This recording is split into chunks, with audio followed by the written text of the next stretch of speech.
One of the amazing things about studying a population of manta rays in this location is the fact that we discovered a mating and a birthing ground for manta rays, which is quite unusual.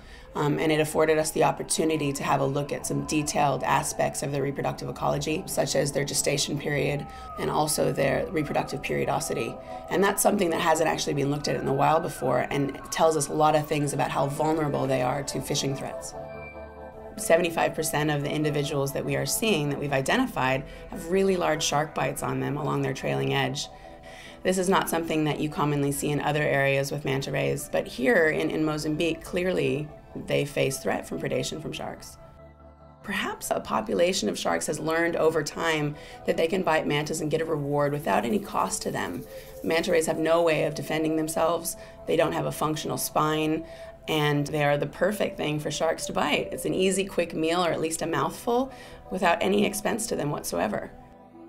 I think a lot of people think that mantas are shallow water species only because that's where we view them. They obviously feed at the surface a lot, and they're visiting inshore cleaning stations. But I do not feel that that's where mantas necessarily spend most of their time.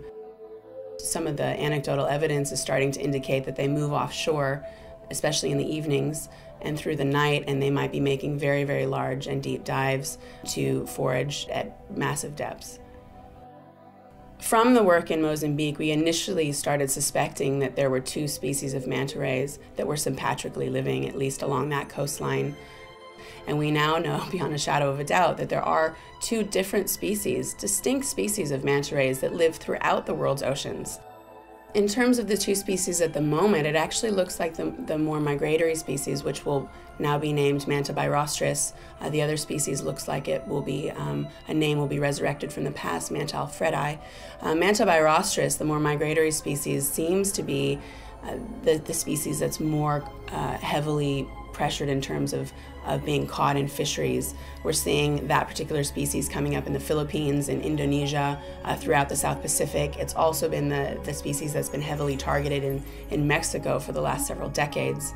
And we're very concerned about that.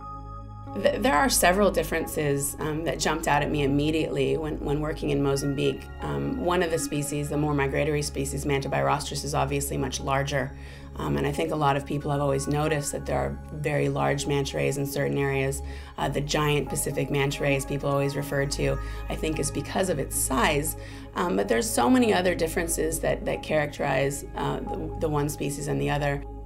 It just so happens that Mozambique is a fantastic area to look at, and at that location they are sympatric, so we get 90% Manta alfredi there and 10% Manta birostris. Save Our Seas have been instrumental in this research I've been conducting both in Mozambique and actually throughout the world. As a graduate student, it's very difficult to get people to believe in your theories and your research.